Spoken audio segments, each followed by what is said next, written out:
Senado, lahat sila ay nagkagulo-gulo dahil biglang pumasok si Bato.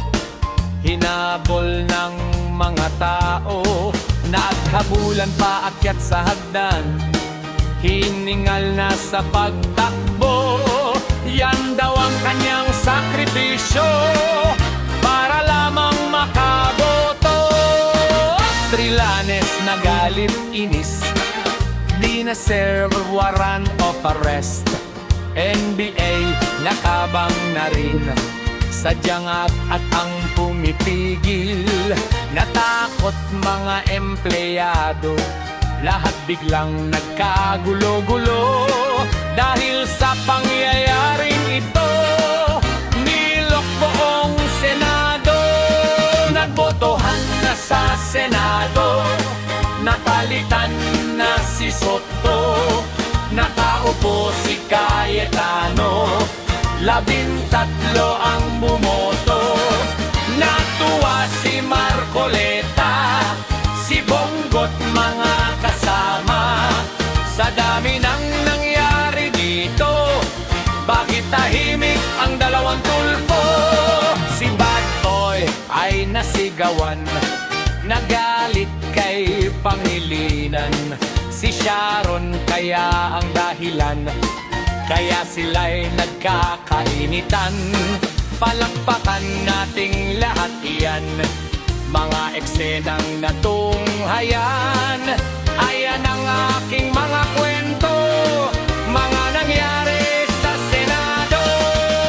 Sa mga matatandang abulo, kawawa na ang Pilipino. Yeah, boss! Bree 2.0! Oh!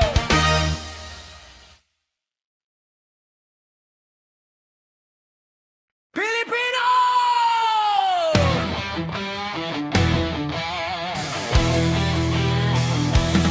Pilipino!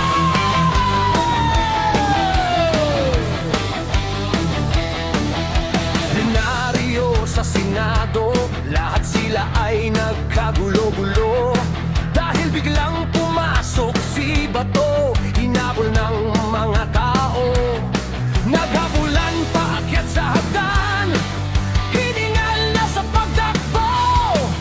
Yan daw ang kanyang sakripisyo para lamang makaboto.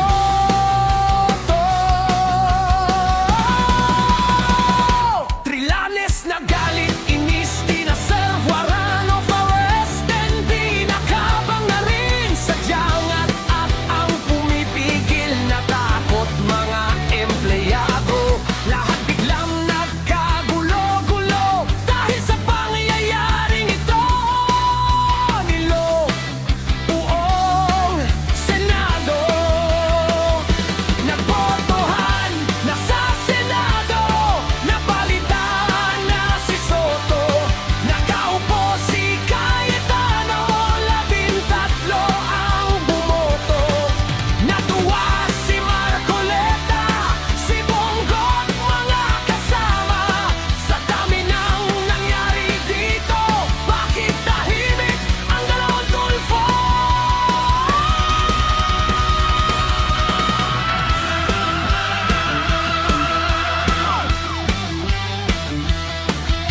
Si Bad Boy ay nasigawan, nagalit kay Pangilinan. Si Sharon kaya ang dahilan, kaya sila'y nagkatahimikan. Palakpakan nating lahat yan, mga eksenang natunghayan. Ayan ang aking mga kwento, mga nangyari sa Senado. Sa mga matatandang abulo, kawawa na ang Pilipino! Yeah, boys, Bride 2.0!